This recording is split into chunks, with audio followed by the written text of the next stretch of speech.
everybody, this is chapter 2 of Atomic Habits, which is how your habits shape your identity and vice versa. It's an excellent chapter. You'll hear me say that about probably every single one of these chapters, but this is the third time I've read it and I still got more out of it, even reading it 3 times now. So let's kind of go over what it's about. Habits are really difficult to change for more than just a few days at a time. I know this personally. I know Scott knows this personally too. And there's a few things that cause this.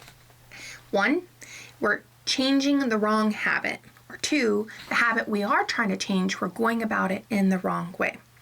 This chapter discusses the 3 layers of behavior change. 3 layers of change. I call it the onion of change. On the outside are the outcomes. The middle ring is process and the inner ring is identity. I kind of interpret this as outcomes, results. What do we want to get? I want to lose 220 pounds, okay? Process, the habits and the systems that we use to achieve the outcome. And then the inner ring is the identity. It's our belief system that buffer this, okay?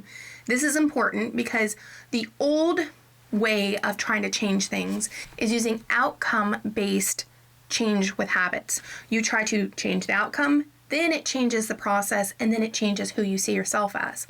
This book advocates for reversing that. You change your identity, your belief system, which then changes your system, which is your process, and then it changes your results. I found reversing this process is a core fundamental difference to why I've always tried to change a habit and fail versus now I change habits and have success with them. What this does is going from changing our identity to changing the process to changing the outcome, it shifts the way we see ourselves. If I see myself as a fit, healthy person, I'm going to take actions that reinforce the fact that I'm a fit, healthy person. Even if I'm still 90 pounds overweight, I see myself as a fit, healthy person, so I take actions to become the fit, healthy person. And it works in reverse too. If I see myself as lazy, stupid, not worth anything, I take actions that reinforce those things because that is what I believe about myself. And this is why working from the inside to the outside of the onion works. Change what I believe about myself, it changes my actions, and then it changes my results. So from outside in, it works much better than trying to change a result, change the system, and then change how you believe about yourself. Because if you think about it, working outside in for this, it's forcing willpower. It's fake it till you make it. That is trying to change your results, then change your system, and then change your identity. You just keep faking it till it gets there. But that never works because we know who we are inside. The fake it till you make it always led me to failing. Always. Not only that, it relies on willpower. And I have said this so many times. Willpower is like a muscle. It will always fatigue and give out. Motivation only lasts so long. The human brain is really good about remembering traumatic or very specific events, like going to the hospital for the kidney stone. The first few weeks, months, I was like, yeah, I'm going to do this. But eventually it fades. It always does. Our memories, the more we remember something, the worse our memory about it is, funny enough, most of the time, at least for me. And so do not rely on willpower for this. Start by believing in yourself, because I do. I don't care if you are bedbound in a wheelchair, you're having to use a walker like I did. If you're 700 pounds, it doesn't matter. I believe in you. Why? Because you are a fellow human being. And the human spirit and honestly the human body are magnificent miracles. I'll read you kind of an excerpt from the book that I thought was impactful. Behind every system of action is a system of beliefs. The system of democracy is founded on beliefs like freedom, majority rule, and social equality. The system of dictatorship has a very different set of beliefs like absolute authority and strict obedience. You can imagine many ways to try to get more people to vote democratically, but such behavior change would never get off the ground in a dictatorship. That's not the identity of the system. Voting is a behavior that is impossible under certain sets of beliefs. A similar pattern exists whether we're discussing individuals, organizations, or societies. There are a set of beliefs and assumptions that shape the system and identity behind the habits. Behavior that is incongruent with self will not last. You may want more money, but if your identity is someone who consumes rather than creates, you'll be pulled towards spending rather than earning. You may want better health, but if you continue to prioritize comfort over accomplishment, you'll be drawn to relaxing rather than training. It's hard to change your habits if you never change the underlying belief that led you to your past behavior. You have a new goal and a new plan, but you haven't changed who you are. The chapter continues to go on to tell a story about a gentleman who had bit his nails pretty much from childhood as a nervous habit. And one day he asked his wife to schedule him a manicure. And he never bit his nails after that. And the reason is he saw value in keeping what he had worked on. The ultimate form of intrinsic motivation is when a habit becomes part of your identity. He changed his identity from nail biter to someone that kept up their nails. Just in that one action, changing that. It's one thing to say, I'm a type of person who wants this. It's something very different to say, I'm the type of person who is this. True behavior change is changing your identity. You might start a habit because of motivation, but the only reason that you will stick with it is if it becomes part of who you are. This is why I say, people might hear me say carnivore diet, but that is only just explaining the type of food I eat. It is not a temporary thing. I live a carnivore lifestyle. I've made it who I am. It's part of me. And that's why I have found it a trillion times easier. If I eat something off carnivore, have a meal, there is no question what the next meal is going to be. It is going to be carnivore. Why? Because that is my lifestyle. Even if I slip up and have some raspberries or something, it doesn't matter because boop, the next meal is going to be carnivore. Our behavior is a reflection of how we identify with ourselves. When I identified with being fat and lazy, everything I did, my behavior, reinforced that. It was who I was. Not anymore. What we do indicates the type of person who we think we are. I ate cake because I was worthless. There's the emotional wanting to deal with those feelings, but if I genuinely look at the behavior, I ate cake and crap and fast food because I truly believed I was worthless. I was a waste of space on this earth, and I would have been better off dead versus being a burden on my family and those around me. I don't believe that anymore. I've changed my belief system that I have value, that no matter how much I weigh, my value has nothing to do with my weight. They are not even remotely tied together. I untangled that knot, and that has led to a change in my system and a change in my outcomes. When our behavior and our identity are fully aligned, we no longer pursue behavioral change. We are simply acting like the type of person we already believe ourselves to be. Like all aspects of habit formation, this too is a double-edged sword. When working for us, identity change can be a powerful force for self-improvement. When working against us, though, identity change can be a curse. Once you've adopted an identity, it can be easy to let your allegiance to it impact your ability to change. Many people walk through life in a cognitive slumber, blindly following norms attached to their identity. I'm terrible with directions. I'm not a morning person. I'm bad at remembering people's names. I'm always late. I'm not good with technology. I'm horrible at math. And 1,000 other variations. When you have repeated a story to yourself for years, it is easy to slide into these mental grooves and accept them as fact. In time, you begin to resist certain actions because that's not who I am. There is internal pressure to maintain your self-image and behave in a way that is consistent with your beliefs. You find whatever way you can to avoid contradicting yourself. This is not picking on vegans, but it's just kind of what popped in my head. This is what I find when they literally have such a solid identity of themselves that they make it their intrinsic value. They are a vegan, therefore, no matter if they are sick and dying, they're going to keep to the veganism. When I went and talked to the cardiologist, he told me that he's had vegan patients that have been 40 plus years vegan come into him to have a checkup done just to make sure everything's looking well. And when they do all the blood work, it's actually not doing very well. And they get upset with him. because I've been doing the veganism for this many years and, it's healthy and I should be healthy and somehow it's the doctor's fault, versus there probably were signs along the lines that things weren't going well. The more deeply a thought or action is tied to our identity, the more difficult it is to change. It can feel comfortable to believe what your culture believes, group identity, or do what upholds your self-image, personal identity, even if it's wrong.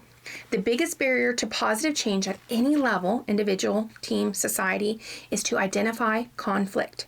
Good habits can make rational sense, but if they conflict with your identity, you will fail to put them into action. To sum that up, if you see yourself as lazy, binge eater, because actually this is the lesson I learned, see yourself as lazy or a binge eater, you will not take action when going to the gym. If I see myself as lazy, I'm not going to go to the gym, because if that's how I identify, I'm lazy. Lazy people don't go to the gym. Or for me, I've mentioned I'm a binge eater. I'm not. I am a healthy person who eats a carnivore lifestyle. And I realized when I was reading this, it's like, I have to stop telling myself that, because that is not my identity. Yes, I may still struggle with binge eating mentally at times because of stress, but I am not a binge eater. And I have to keep telling myself I'm not a binge eater. I do not see myself that way, and change my identity, which then changes my systems, which then changes my outcomes. So how do we change our identity? Because it's so much more simple sounding than it actually is. But there is a way. Your identity emerges out of your habits. You are not born with preset beliefs. Every belief, including those about yourself, is learned and conditioned through experience. I put a little asterisk star here. Whatever you identify as now, you only believe it because you have proof of it. I am a failure. How do I know? Because I look back and all my past things are a failure. So that means if I'm trying to do carnivore for the July challenge, I'm going to be a failure. So if I'm a failure, then that's okay if I go eat donuts. Because, innately I believe myself as a failure. That is a powerful statement. We justify the future choices by our past. So that seems circular logic. But there's 2 steps to do it. First, you have to decide the type of person you want to become. That's it. Very concise and clear. Who do you want to be? What type of person do you want to be? And second, I said this so many times, you just have to prove it with small steps. The tiny little things add up into mountains. That is how we change our identity. The small things. It does not matter how microscopic. The pen you have sitting on your desk, putting it up. Well, now you can start believing you're an organized person. Why? Because you put the pen up. No matter how small it is, these reinforce the behavior, but more importantly, the identity that we want to achieve. Your habits are how you embody your identity. When you make your bed each day, you embody the identity of an organized person. When you write each day, you identify as a creative person. When you train each day, you embody the identity of an athletic person. The more you repeat a behavior, the more you reinforce the identity associated with the behavior. In fact, the word identity was originally derived from the Latin words assentitus, which means being, and identitatem, which means repeatedly. Your identity is literally repeated beingness. I'm sorry if I butchered the Latin words. To change our identity, which changes our behaviors, which changes our outcomes, is a gradual evolution. We do not change by just snapping our fingers. If we want to be someone different, we have to act different, which means we have to believe we're different. And this all starts by the 2 things, choosing who we want to be, and 2, getting the small wins, no matter how tiny they are, that lead us to the direction of what our belief is. If I believe I'm a healthy, athletic person, I have to give myself the small wins. For me, doing my morning mile, that's one thing. Biking, paddleboarding, choosing eating carnivore, all of these reinforce the identity of who I am. No, I'm not 140 pounds yet. It doesn't matter. I view myself as a healthy, athletic person. Every action you take is a vote for the type of person you wish to become. No single instance will transform your beliefs, but as the votes build up, so does the evidence of your new identity. This is one reason why meaningful change does not require radical change. Small habits can make a meaningful difference by providing evidence of a new identity. And if a change is meaningful, it actually is big. That's the paradox of making small improvements. Putting this all together, you can see habits are the path to changing your identity. The most practical way to change who you are is to change what you do. Each time you write a page, you're a writer. Each time you practice violin, you're a musician. Each time you start a workout, you're an athlete. Each time you encourage your employees, you're a leader. Each habit not only gets results, but also teaches you something far more important: to trust yourself. When the votes mount up and the evidence begins to change, the story you tell yourself begins to change as well. To sum all of that up, to change our identity, we have to change the small things. By changing the small things, it creates a different identity with a different system, which leads to different results. I think I've always made it more complicated. I've always thought that a radical change was absolutely necessary. Like, I have to do something radical or nothing's going to change. But if you think about flying a plane, if they're even off a few degrees from the time they take off, they can end up hundreds, if not thousands of miles away from their destination with just a 1% angle change. It's crazy. Something so small can make such a vast difference over distance and time. This is what it is all about, not the radical changes, because honestly, I think they're pretty impossible to make. Or if you do make a radical change, they end up failing, which is why every diet I've ever done has failed, because I did temporarily succeed in making a radical change, but I never changed my system. And so then my outcome ended up being worse off than when I started.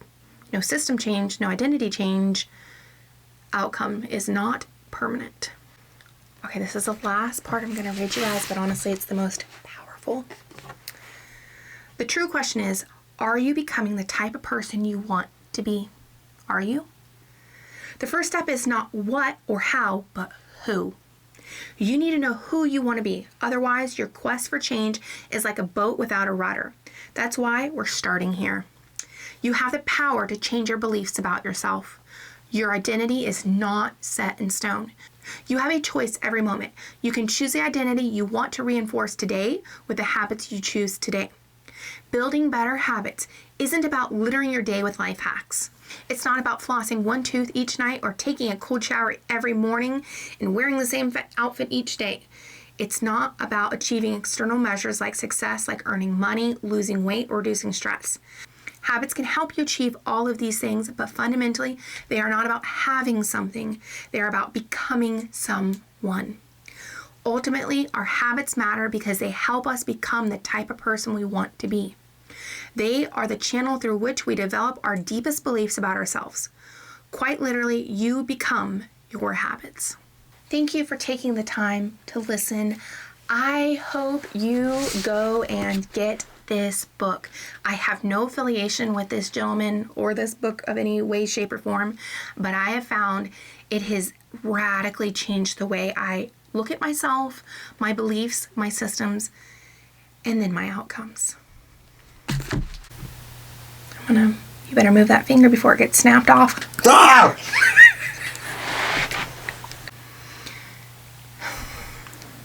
Sorry, I thought something and then it left me. Our behavior is a reflection of who we see ourselves as. One more time. Our behavior. Identity. Pause it. I'm looking.